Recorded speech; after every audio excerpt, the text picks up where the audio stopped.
નમસ્કાર દર્શક મિત્રો, સત્યમેવ જયતે લાઈવ ન્યૂઝમાં આપ સૌનું હાર્દિક સ્વાગત છે। સમા અયપ્પા ખાતે આવેલી સમરસ હોસ્ટેલમાં જમવામાં નીકળ્યા કીડા। વારંવાર સમરસ હોસ્ટેલમાં ખોરાકમાં જીવજંતુઓ નીકળે છે, તેમ છતાં કોઈ એક્શન લેવાતું નથી। હોસ્ટેલના વિદ્યાર્થી જમવા બેઠા તે સમયે જ કીડો નીકળતા વિદ્યાર્થીઓ ગભરાઈ ગયા। વિદ્યાર્થીઓએ જમવાનો બહિષ્કાર કરી વિરોધ પ્રદર્શન કરવા હોસ્ટેલમાં એકત્ર થયા। સર, સૌપ્રથમ જો વાત કરવામાં આવે તો 400 થી 500 સ્ટુડન્ટનું અહીંયા આપણું એડમિશન હોય છે, પણ વાત જો કરવામાં આવે તો મેરિટ બેઝ એડમિશન તો થાય જ છે બધાનું। કોઈ સ્ટુડન્ટ અહીંયા એવી રીતે ગેરકાયદેસર પણ આવતું નથી। તો વાત કરવામાં આવે તો જમવાની બાબતનું આજે જે જીવડું નીકળ્યું છે ને એ પહેલી વાર નથી। આની પહેલાં પણ છોકરાઓ હરેક વખતે કંઈક ને કંઈક પ્રોબ્લેમનો સામનો કરે છે। પાણીવાળું ખાવાનું આપે છે, ક્વોલિટીનું નથી હાઇજેનિક ખાવાનું। ઉપર જતાં વાત કરવામાં આવે ને તો 1 મહિનાથી વધારે સમય થઈ ગયો તો છોકરાઓને પાણી નથી આવતું ટાઈમે। છોકરાઓ નાઈ નહીં જાય, છોકરાને ભણવું કોલેજે ટાઈમ પર જઈ નહીં શકતા। તો જો સૌથી આપણી બેઝિક નીડ વાત કરવામાં આવે છે પ્રાથમિક જરૂરિયાત, તો પાણી આપણી પ્રાથમિક જરૂરિયાત છે ને જમવાનું, તો એ પણ છોકરાને સરખી રીતે મળતું નથી। તો આ જ અમારી જે બે મેઇન સમસ્યા છે। જ્યાર સુધી અમારા સર અહીંયા નહીં આવે મેનેજમેન્ટ, ત્યાં સુધી એક પણ સ્ટુડન્ટ અહીંયાથી હલશે નહીં। આજે શું બનાવ બન્યો? આજના બનાવની વાત કરવામાં આવે તો આજે જ્યારે વિદ્યાર્થી જમવા બેઠો હતો, જેવું જેણે ખાવાનું સ્ટાર્ટ કર્યું તો એણે જોયું કે તેમાં 2 જીવડાઓ છે। તો આ છે મેનેજમેન્ટ આમનું। રજૂઆત કરી કોઈ?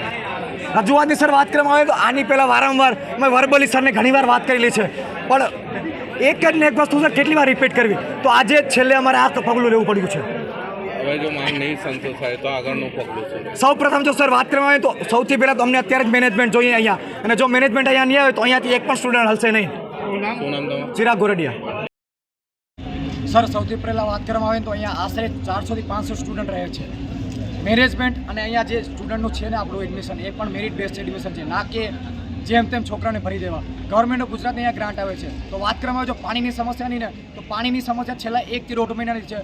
વર્બલી અમે ઘણીવાર છે ને મેનેજમેન્ટને પ્રયાસ કર્યો કે સર અમારી વાત સાંભળો, તો વારંવાર અમે રિપીટેડ વસ્તુ કર્યા કરીએ પણ કોઈ અમારું સમાધાન નથી આવ્યું। અને જો જમવાની વાત કરવામાં આવે ને આજની સર, તો આજે એક સ્ટુડન્ટ જ્યારે જમવા બેઠો ને તો એને જમવામાં ખાવાનું તો મળે, સાથે સાથે ભોજનમાં એને ઇન્સેક્ટ આજે જીવડાઓ આવે છે। જીવડાઓનો મતલબ શું? કોઈ જનાવર ખાવા જમવા બેઠા છે આપણે, એવું છે। તો જમવાનું આ પહેલો પણ નથી આપણે કેસ કે અહીંયા છોકરાને જમવામાં મળતું, છોકરાને વારંવાર પાણી મળે છે, કોઈ ક્વોલિટી નથી મળતી જમવામાં। આમાં પણ અમે રજૂઆત કરી છે કે અમારે ક્વોન્ટિટીની કોઈ જરૂર નથી, અમને ક્વોલિટી આપવામાં આવે તો સૌથી સારામાં સારું, પણ ક્વોલિટીમાં પણ છોકરાને સમજોતો કરવો પડે છે, પાણીમાં કોમ્પ્રોમાઇઝ કરવો પડે છે। હાઇજેનિક જમવાનું નથી મળતું પાણી હાઇજેનિક। છેલ્લા 4 વર્ષથી હું અહીંયા ભણું છું। જ્યારે હું અહીંયા ભણતો તો પહેલાં લાસ્ટ 2 વર્ષની વાત કરીએ તો આપણે આરઓનો વોટર અહીંયા છોકરાને પાણી પીવા માટે મળતું, પણ હવે મેસમાં છે ને એ પાણી મળે છે। છોકરાનું આરોગ્યનો સવાલ શું? કોણ એમની જિમ્મેદારી લેશે? રિસ્પોન્સિબિલિટી કોની છે? આ તો ગવર્મેન્ટ ઓફ ગુજરાત ગ્રાન્ટ આપે છે, તો ગ્રાન્ટ જાય છે ક્યાં? શું કરે છે મેનેજમેન્ટ એ ગ્રાન્ટનું?